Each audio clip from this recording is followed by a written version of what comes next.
Welcome back to my channel నమీ ప్రతిలిపి. మీరు ఎంతగానో ప్రోత్సహిస్తున్నందుకు మీకు ధన్యవాదాలు. ఈరోజు మనం చెప్పుకోబోయే స్టోరీ నచ్చావులే 4వ పార్ట్. ఇక స్టోరీలోకి వెళ్ళే ముందు ఒకే ఒక లైక్ చేయండి ఫ్రెండ్స్. చుట్టుపక్కల ఎవరైనా ఉన్నారా అని చూస్తుంది అకి. కానీ ఆమెకి అక్కడ ఎవరూ కనిపించకపోతే కాసేపు పాపతో ఆడుకొని పాప తల్లిదండ్రులు అక్కడెక్కడైనా వస్తారని ఎదురు చూస్తుంది. అప్పటికి కూడా రాకపోయేసరికి పాప తల్లిదండ్రులు చుట్టుపక్కల ఎక్కడైనా ఉన్నారేమో అని బీచ్ దగ్గరికి వెళ్ళి పాపని, మీ నాన్న ఎక్కడున్నాడు, మీ అమ్మ ఎక్కడుంది అని అడుగుతుంది. పాప బీచ్ దగ్గర నిలబడ్డ వ్యక్తి వైపు తన చూపుడు వేలు చూపిస్తుంది. దూరంగా ఎవరో నిలబడడం చూసి అతని దగ్గరికి వెళ్తుంది అకి. అక్కడ ఆర్యన్ నిలబడి అటువైపు తిరిగి ఉంటాడు. ముందు తన పాప కాదేమో అనుకుంది, కానీ అతను వయసు పిల్లల్ని కనే వయసు కాబట్టి అటువైపు తిరిగి నిలబడ్డ అతనికి చిటిక వేసి పిలుస్తూ, దాంతో ఆర్యన్ ఎవరు చిటిక వేస్తున్నారని అనిపించి వెనక్కి తిరుగుతాడు. ఆర్యన్ని చూసిన అకీరాకి ఎవరో రాకుమారుడు అక్కడ నిలిచినట్లు అనిపిస్తుంది. అతను చాలా అందంగా ఉన్నారు. ఫస్ట్ లుక్లోనే నచ్చేశాడు అకీరాకి. ఆర్యన్ స్టైల్, అతని దగ్గర నుంచి వచ్చే స్మెల్ అకీరాని అతనికి దగ్గరగా చేరమని చెవిలో గుసగుసలాడినట్లు అనిపించింది. కానీ అతనికి పెళ్ళైపోయిందని తెలిసి తనను తాను నిగ్రహించుకుంటుంది. హలో మిస్టర్, పిల్లల్ని కనడమే కాదు, వారిని జాగ్రత్తగా చూసుకోవడం కూడా తెలియాలి. అలా తెలియనప్పుడు ఇలా ఒంటరిగా తీసుకురాకూడదు, తన తల్లి దగ్గర వదిలేయాలి. ఇంకెప్పుడు మీరు పాపని ఇలా తీసుకువచ్చి వదిలేయకండి. తనకి మాటలు కూడా రావు. మీరు ఇక్కడ ఉన్నారని చెప్పడానికి తను చిన్నపిల్ల కదా, అందుకే అలా నడుచుకుంటూ పార్క్ వరకు వచ్చేసింది. ఇంకెప్పుడు అలా వదిలేయకండి అని పాపని బలవంతంగా ఆర్యన్ చేతిలో పెడుతుంది.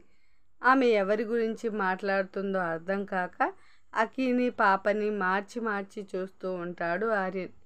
ఏయ్, ఏంటి నువ్వు అనేది? ఈ పాప నా పాప కాదు, తెలుసుకుని మాట్లాడు అంటాడు. ఓహో, నువ్వు ఆ బాపతా? పిల్లల్ని కని ఇలా పార్కుల్లో బీచుల పక్కన వదిలేస్తారు. అలాంటి వాళ్ళే కదా మీరు. పైగా నన్ను ఏ అంటావా? నేనేమైనా నీ పెళ్ళామనుకున్నావా? మిస్టర్, నోరు అదుపులో పెట్టుకో అని గట్టిగా ఇస్తుంది అకీరా ఆర్యన్కి. ఏంటి రెచ్చిపోతున్నావు? ఈ పాప నా పాప కాదు అని చెప్తున్నా కదా. ఏంటయ్యా బాబు, మీ పాప కాకపోతే మరి నా పాప అని అకీరా ఇంకేదో అనబోతుంటే పాప ఆర్యన్ చేతి నుంచి కిందకి దూకుతుంది. ఆర్యన్ పాప తన చేతుల నుంచి కింద పడబోతుందేమోనని తనని పట్టుకోవడానికి ముందుకు వంగుతాడు. పాప చిన్ని చిన్ని అడుగులతో బుడిబుడిగా పరిగెడుతుంది ఆర్యన్కి దొరకకుండా. దాంతో ఆర్యన్ కాళ్ళకి అక్కడే ఉన్న బల్లా తగిలి అకీరా మీద పడుతూ మన అకీరా అంత భారీ కాయాన్ని మోయలేక కింద పడిపోతుంది. దాంతో ఒకరి మీద ఒకరు పడడంతో నేరుగా వెళ్ళి తన పెదాలు అకీరా పెదాలను కలుసుకొని ఊసులాడుకుంటాయి. ఆ పాప దూరంగా వస్తున్న తన తండ్రి దగ్గరికి పరిగెత్తుకుని వెళ్తుంది. అతను ఆ పాపని ఎత్తుకొని, ఇంతసేపు ఎక్కడికి వెళ్ళావు తల్లి అని ముద్దులాడుతూ అక్కడి నుంచి వెళ్ళిపోతాడు. అలా ఆర్యన్ని అకీరాని ఎవరూ పట్టించుకోకపోవడంతో కాసేపు అలాగే ఒకరి ముఖంలోకి ఒకరు చూసుకుంటూ తమ మొదటి ముద్దు కరిగిపోయిందని బాధపడుతూ పైకి లేయకుండానే అలాగే ఉండిపోతారు. ముందుగా మన ఆర్యన్కి స్పృహ రావడంతో సడన్గా పైకి లేచి అక్కడి నుంచి వడివడిగా అడుగులేసుకుంటూ వెళ్ళిపోతాడు. పాపం మన అకీరా మాత్రం తన ఫస్ట్ కిస్ కరిగిపోయినందుకు ఆ సముద్రం ఒడ్డున అలాగే పడుకొని ఆకాశంలో ఉన్న మేఘాలను చూస్తూ ఉంటుంది. డైనింగ్ టేబుల్ దగ్గర ఆర్యన్, నందగోపాల్ ఇద్దరు కూర్చుని ఉంటారు. నందగోపాల్ సైలెంట్గా కూర్చోవడం చూసిన ఆర్యన్ పైకి లేచి నందగోపాల్ ప్లేట్లో వడ్డిస్తాడు. దాంతో ఆర్యన్కి కోపం తగ్గిందని నందగోపాల్కి అర్థమైపోతుంది. నందగోపాల్ కూడా పైకి లేచి ఆర్యన్కి వడ్డిస్తాడు. ఇద్దరు హాయిగా తినేసి వాళ్ళ వాళ్ళ బెడ్రూమ్స్కి వెళ్ళిపోతారు. రోజు ఇదే తంతు. మన ఆర్యన్ ఎవరితో అంతగా మనసు విప్పి మాట్లాడలేడు, అందరిలా మసులుకోలేడు, తన ప్రేమని పైకి అస్సలు చూపించడు. సొంత వారితో కూడా పొడి పొడి మాటలు తప్ప ఇంకేమీ మాట్లాడు. అందుకని ఆర్యన్ తాతయ్య తనకి త్వరగా పెళ్లి చేసైనా మారతాడేమోనని పెళ్లి ప్రయత్నాలు మొదలుపెట్టాడు. అది కూడా తన సక్సెస్ అవ్వలేదు. అందుకని అప్పుడప్పుడు అలా ఆఫీస్కి వెళ్ళి తన బాధని మొరపెట్టుకుంటూ ఉంటాడు. ముందు ముందు ఇలాంటి వాడితో మన అకీరా ఎలా వేగుతుందో ఏంటో. అకీరా గలగల పారే గోదారి, ఇతను నిండుగా ఉన్న తొనకని కొండ. ముందు ముందు ఇలాంటి వాడితో మన అకీరా ఎలా వేగుతుందో తలుచుకుంటేనే చాలా బాధగా ఉంది. సరే, దాని గురించి తర్వాత బాధపడదాం. ముందు మన కథలోకి వెళ్దాం రండి. బైకు గేటు ముందు ఆపి ఇంట్లోకి పరిగెత్తుకుంటూ వెళ్ళి, బామ్మ అకీరా వచ్చిందా అంటూ ఇంట్లోకి వచ్చింది సంజన. ఇప్పుడే వచ్చింది, స్నానం చేస్తున్నట్లుంది, వెళ్ళి చూడు అని అంటూ వంటగదిలో ఏదో పని ఉంటే చూసుకుంటుంది కామాక్షి. అలాగే అంటూ అకీరా బెడ్రూమ్లోకి వెళ్తుంది సంజన. అకి, ఇంటికి వచ్చేసావా? సారీ, నేను సంజయ్ మూవీకి వెళ్ళాము, అక్కడ క్రౌడ్ చాలా ఎక్కువగా ఉంది, అందుకే లేట్ అయింది అంటూ గట్టిగా అరుస్తుంది. బాత్రూంలో ఉన్న అకీరాకి వినబడేటట్లు. పర్వాలేదులే అంటూ తన తలని తుడుచుకుంటూ బయటికి వస్తుంది. పర్వాలేదా? అవునా, పర్వాలేదా? ఏంటి ఈరోజు ఏదో కొత్తగా మాట్లాడుతున్నావు?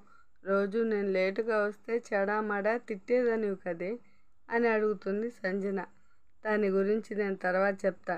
నేను కొన్ని కామిక్స్ గీశాను, అది ల్యాప్టాప్లో ఉన్నాయి, నువ్వు వాటిని త్వరగా ఎడిట్ చేసి మేనేజర్కి పంపించు అని వాటిని చూపిస్తుంది అకీరా. ఇప్పుడే వచ్చావని చెప్పింది కదా బామ్మ, మరెప్పుడు వేశావు? నీకు సమాధానం కావాలా, అవి కావాలా అంటూ ల్యాప్టాప్ వైపు చూపిస్తుంది అకి. సరే సరే తల్లి, ఆగు, నాకు అదే కావాలి అంటూ ల్యాప్టాప్ వైపు తిరిగిన సంజనాకి అక్కడ ఉన్న ముఖం చూసేసరికి అచ్చం అకీరా ముఖంలాగే అనిపిస్తుంది. సంజనాకి డౌట్ వచ్చి ఆరా తీస్తుంది. దాంతో అకీరా సాయంత్రం జరిగిందంతా సంజనాకి చెప్పేస్తుంది. వావ్, చాలా బాగున్నాయి బొమ్మలు, మా సంజన కూడా ఉన్నాడు, ఎందుకు ఇలాంటివి ఎప్పుడు మా మధ్య అసలు జరగనే లేదు అని అంటూ అకీరా మీద పడుతుంది సంజన. ఇలా నన్ను మోసేస్తావని నేను నీకు చెప్పను అన్నాను. అదంతా సరే అకీరా, అతను చాలా అందంగా ఉంటాడా? చాలా అందంగా ఉంటాడు, హ్యాండ్సమ్గా కూడా ఉంటాడు అంటూ తనను ఊహించుకుంటూ చెప్తుంది అకీరా. అతని అడ్రస్ ఎలాగైనా కనిపెట్టాలని మనసులో అనుకుంటూ, సరే నువ్వు ముందు వీటిని తీసుకువెళ్ళి ఎడిట్ చెయ్యి త్వరగా, నేను పక్కింటి ఆంటీ దగ్గరికి వెళ్ళొస్తాను, ఉదయం నుంచి అక్కడికి అసలు వెళ్ళలేదు అంటూ రెడీ అవుతుంది. అలాగా, ఆంటీ దగ్గరికి వెళ్తున్నావా? నేను ఈరోజు రాలేకపోయాను, రేపు వస్తాను అని చెప్పు అంటుంది సంజన. అలాగే, నేను చెప్తాలే, నువ్వు త్వరగా వెళ్ళి సరే అంటూ ల్యాప్టాప్లో ఉన్న ఫొటోస్ని పెన్ డ్రైవ్లో డౌన్లోడ్ చేసుకొని తీసుకెళ్ళి పోతుంది.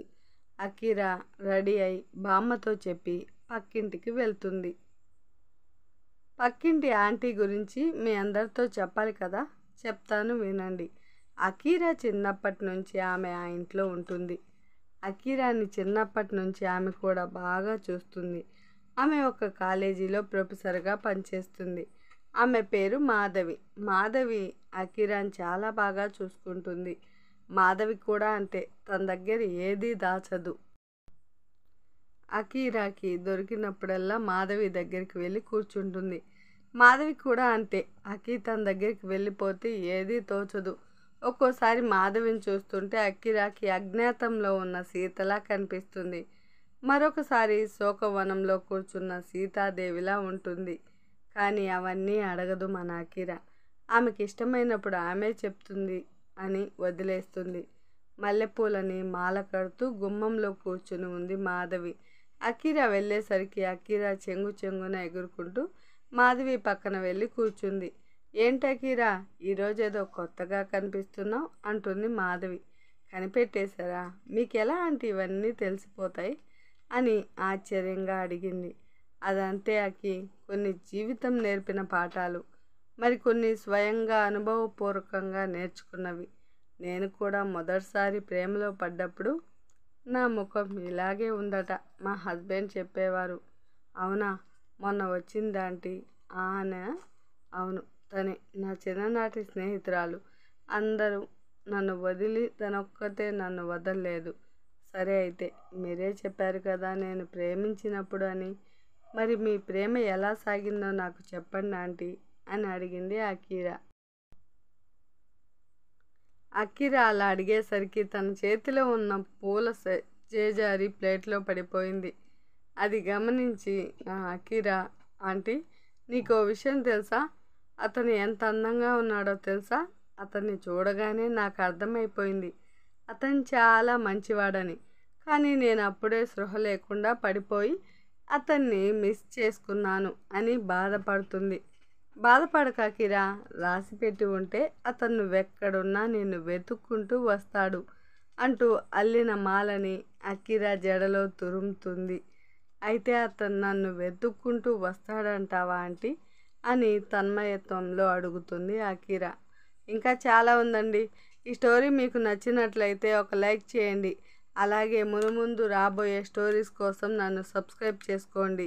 మీరు నన్ను ఎంతగానో ప్రోత్సహిస్తున్నందుకు మీకు చాలా చాలా ధన్యవాదాలు. Thank you for watching. Keep all smiling.